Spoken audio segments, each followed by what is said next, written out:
சட்டசபையில் வென்ற நிலையில விஜயனுடைய அமைச்சரவை மிகவும் கவனமாக வந்து திட்டமிடப்பட்டுள்ளது. அனுபவம் வாய்ந்த தலைவர்கள் மற்றும் விசுவாசமான நிர்வாகிகள் என கலவையான ஒரு குழுவை விஜய் தேர்வு செய்துள்ளதாக தெரிகிறதுங்க. தமிழக அரசியல் வரலாற்றில் இதுவரைக்கும் கண்டிராத மிகப்பெரிய அரசியல் மாற்றமானது இப்போ வந்து நிகழ்ந்திருக்கு அப்படின்னு தான் சொல்லணும். ஸோ இந்த நிலையில் 108 அப்படின்ற தொகுதிகளில் வெற்றி பெற்றிருக்கக்கூடிய தனிப்பெரும் சக்தியான தாவேகாவானது அக்கட்சியினுடைய தலைவராக இருக்கக்கூடிய விஜய் தான் போட்டியிட்ட 2 தொகுதிகளிலும் வெற்றி பெற்ற நிலையில் சட்ட விதிகளின்படி ஒரு தொகுதியை ராஜினாமா செய்வார். இதன் மூலம் தற்போது 107 சட்டமன்ற உறுப்பினர்களுடன் தாவேகா ஆட்சி அமைக்க தயாராகி இருக்கு. மறுபுறம் பார்த்தீங்கன்னா, நீண்ட காலமாக தமிழக அரசியலை தீர்மானித்து வந்த திராவிட முன்னேற்றக் கழகம் திமுக 73 இடங்களை பெற்று எதிர்க்கட்சி வரிசைக்கு தள்ளப்பட்டுள்ளது. அதேபோல அனைத்திந்திய அண்ணா திராவிட முன்னேற்றக் கழகமும் அதிமுக 53 இடங்களை பிடித்து தன்னுடைய பலத்தை நிரூபித்திருக்கு. தேர்தல் முடிவுகள் அறிவிக்கப்பட்ட உடனே தமிழகம் முழுவதும் தாவேகா தொண்டர்கள் கொண்டாட்டங்களில் ஈடுபட்டு வந்திருக்காங்க. பிற்போக்கும் எல்லாம் உயிருக்கும் என்ற சமத்துவ கொள்கையும் அரசியலில் காலடி எடுத்து வைத்த விஜய் முதல் தேர்தலேயே இமாலய வெற்றியை வந்து பெற்றிருக்காருங்க. இப்போ ஆளுநரிடம் கடிதம் அனுப்பி ஆட்சி அமைக்க உரிமை கோரி பேசிட்டு இருக்காரு. இதனால அமைச்சரவையில் முக்கியமான முகங்கள் இடமாற போறாங்க அப்படின்ற ஒரு தகவலும் வெளிவந்திருக்கு.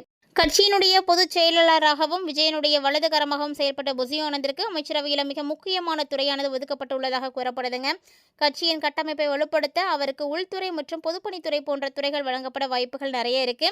அதே மாதிரி அதிமுகவில் இருந்து விலகி தாவேகாவில் இணைந்த அனுபவமிக்க மூத்த தலைவரான செங்கோட்டையன் கல்வித்துறை அல்லது வேளாண்மை துறையை கையாளுறதுக்கான வாய்ப்புகள் நிறைய இருக்கு.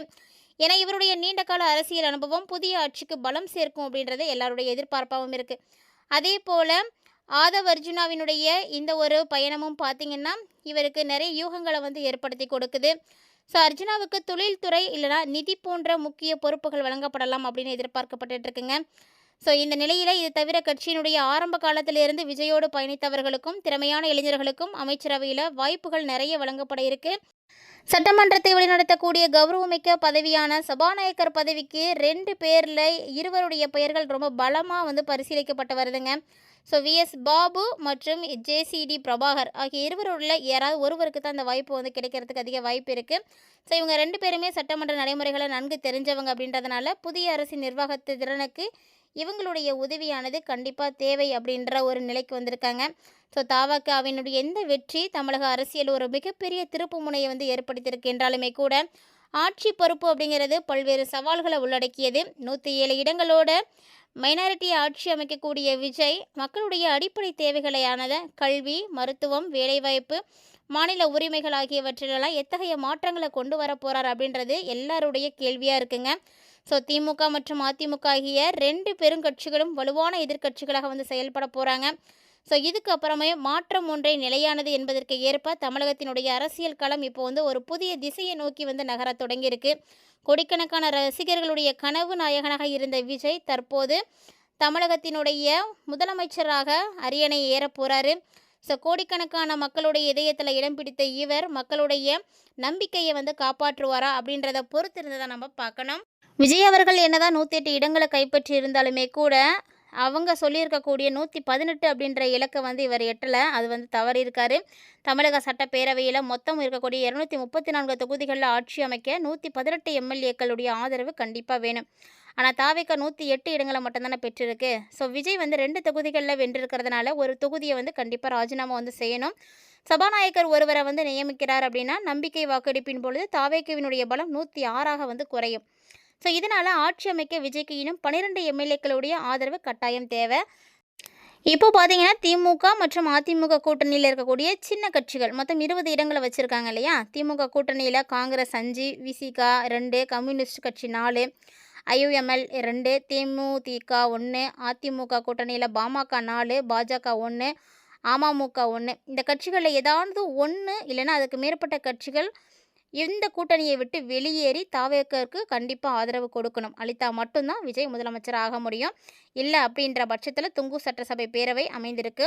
ஸோ ஆளுநருடைய கையில் மட்டும்தான் இருக்குது. அடுத்து என்ன ஆட்சியானது அமையப்போகுது அப்படின்றத. ஸோ ஆளுநராக பதவியேற்றிருக்கக்கூடிய ஆர்வி அர்லேகர் 2 முடிவுகளை எடுக்கிறதுக்கு வாய்ப்புகள் நிறைய இருக்குங்க. தனிப்பெரும் கட்சியான தாவேகாவை ஆட்சி அமைக்க அழைத்து சட்டப்பேரவையில் பெரும்பான்மையை நிரூபிக்க சொல்லுவாங்க. இல்லைனா ஆதரவு தரக்கூடிய கட்சிகள்கிட்ட இருந்து கடிதங்களை பெற்று வருமாறு விஜய்க்கு வந்து உத்தரவு போடலாம். ஸோ விஜயால் 118 எம்எல்ஏக்களுடைய ஆதரவை திரட்ட முடியல அப்படின்ற பட்சத்தில் இரண்டாவது பெரிய கட்சியான திமுகவை தான் ஆளுநர் வந்து ஆட்சி அமைக்க வந்து அமைப்பார். ஸோ யார் பெரும்பான்மையை வந்து நிரூபிக்கிறாங்களோ அவங்களுக்கு மட்டும்தான் ஆட்சி. ஒருவேளை பெரும்பான்மையை நிரூபிக்க முடியாத சூழ்நிலை ஏற்பட்டால் தமிழகத்தில் குடியரசுத் தலைவர் ஆட்சியை வந்து அமல்படுத்துவார். ஸோ அப்படி ஒரு வேளை நடந்துச்சு அப்படின்ற பட்சத்தில் தமிழகத்தில் குடியரசுத் தலைவருடைய ஆட்சி வந்தது அப்படின்னா அடுத்த 6 மாதங்களுக்குள்ள மீண்டும் பொது தேர்தல் நடத்துவாங்க. இது பார்த்திங்கன்னா 59 ஆண்டுகளுக்கு பிறகு தமிழக அரசியலில் ஏற்பட்டிருக்கக்கூடிய இந்த இக்கட்டான சூழ்நிலை ஒட்டுமொத்த இந்தியாவையே வந்து திரும்பி பார்க்க வச்சுருக்குங்க. எது என்னவா வேணா இருக்கட்டுங்க, விஜயனுடைய தாவேகா போட்டியிட்டு இருக்கக்கூடிய முதல் தேர்தலிலேயே 108 தொகுதிகளில் வெற்றி பெற்றதோடு ஒட்டுமொத்தமாக 35% வாக்குகளை வந்து அள்ளி சாதனை வந்து படைச்சிருக்காரு. இது பார்த்திங்கன்னா 2000 ஆண்டுகளுக்கு பிறகு ஏற்பட்டிருக்கக்கூடிய மிகப்பெரிய ஒரு மாற்றம் அப்படின்னே தான் சொல்லணும். ஏன்னா அறிமுக தேர்தலிலேயே இப்படி வந்து நாட்டுக்கு அதிக வாக்குகள் வந்து பெற்றிருக்கிறது அப்படிங்கிறது பெரிய விஷயம்தான். நான் அறிமுகம் அப்படிங்கும் பொழுது ஃபஸ்ட்டில் வந்து அந்தளவுக்கு வந்து அவருக்கு சப்போர்ட்டு கிடைக்கும் அப்படின்னு யாரும் எதிர்பார்க்கல. ஆனால் 35% பெற்ற கட்சிகளில் ஒன்றாக விஜயனுடைய தாவேகா சாதனை படைத்திருக்குங்க. தமிழக சட்டசபை தேர்தல் முடிவுகள் மிகப்பெரிய மாற்றத்தை கொடுத்துருக்கு அப்படின்னு தான் சொல்லணும். திமுக அதிமுக அப்படின்னு 2 பெரிய திராவிட கட்சிகளை வீழ்த்தி புதிதாக களம் இறங்கியிருக்கிறாரு விஜய். தாவேகா 108 இடங்களில் வெற்றி பெற்றிருக்குங்க. தனி பெரும்பான்மை கிடைக்காத போதிலும் கூட காங்கிரஸ் உள்ளிட்ட கட்சிகளோடு இணைந்து ஆட்சியை பிடிக்க தயாராகி வருகிறார் விஜய் அப்படின்னு தான் சொல்லணும். ஸோ கட்சி ஆரம்பித்த 2 ஆண்டுகளிலேயே சந்தித்த முதல் தேர்தலிலேயே முதன்மை சக்தியாக விஜய் உருவெடுத்திருக்காரு. தமிழக அரசியல் மட்டும் இல்லாமல் தேசிய அளவிலும் கவனம் பெற்று வருதுங்க. தமிழகத்தில் திமுக அதிமுக அப்படின்ற 2 திராவிட கட்சிகள் மாறி மாறி ஆட்சி செய்து வந்திருக்கக்கூடிய நிலையில் இப்போது இந்த திராவிட கட்சிகளில் மாற்றங்கள் வந்து ஏற்பட்டிருக்கு அப்படின்னு தான் சொல்லணும். ஸோ திராவிட கட்சிகள் 2யுமே வந்து வீழ்த்தி விஜய் வெற்றி பெற்று சாதனை வந்து படைச்சிருக்காருங்க.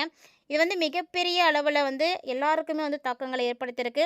ஸோ தமிழக மக்களுடைய மாற்றம் என்னவா இருக்க போகுது, அவங்க எதற்காக இந்த மாற்றத்தை கொண்டு வந்திருக்காங்க அப்படின்றத எல்லாமே கண்டிப்பாக வந்து சிந்திக்கணும். ஸோ 2 திராவிட கட்சிகள் அப்படின்னு பார்க்கும் பொழுது மிக மிக முக்கியமான கட்சிகள், எல்லாருக்கும் வந்து ரொம்ப புழக்கமான கட்சிகள் இருந்த போதிலும் கூட தாவேகாவினுடைய வேட்பாளர்களுடைய பெயர்கள் கூட தெரியாத நிலையில் எல்லாருமே விஜய் அவர்களுக்காக ஓட்டு வந்து போட்டிருக்காங்க. ஸோ பொறுத்திருந்து பார்க்கலாம், விஜய் அவர்கள் மக்களுடைய நம்பிக்கையை வந்து காப்பாற்ற போகிறாரா, எல்லாருடைய பிரச்சனைகளுக்கும் தீர்வு கொண்டு வர போகிறாரா, தமிழகத்தில் ஒரு புதிய மாற்றத்தை ஏற்படுத்த போகிறாரா அப்படின்னு எல்லாத்தையுமே நம்ம வெயிட் பண்ணி தான் பார்க்கணும்.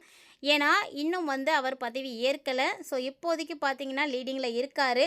இருந்த போதிலும் கூட அவர் வந்து தமிழகத்தினுடைய முதலமைச்சராக ஆவாரா அப்படின்றது மிகப்பெரிய ஒரு கொஷின் மார்க் தாங்க. ஸோ என்ன நடக்க போகுது அப்படின்றத எல்லாமே நம்ம ஒரு சில நாட்கள் பொறுத்திருந்தால் மட்டும்தான் வந்து தெரிஞ்சுக்க முடியும். ஸோ காத்திருப்போம், தமிழகத்தினுடைய ஆட்சி யார் கையில் வந்து போய் சேரப்போகுது அப்படின்றத. இந்த வீடியோ பற்றி நீங்கள் என்ன நினைக்கிறீங்க அப்படின்ற கருத்துக்களை மறக்காமல் கமெண்ட் பாக்ஸில் வந்து கமெண்ட் பண்ணுங்கள். மீண்டும் மற்றும் ஒரு சுவாரஸ்யமான விவாதத்தில் சந்திக்கலாம்.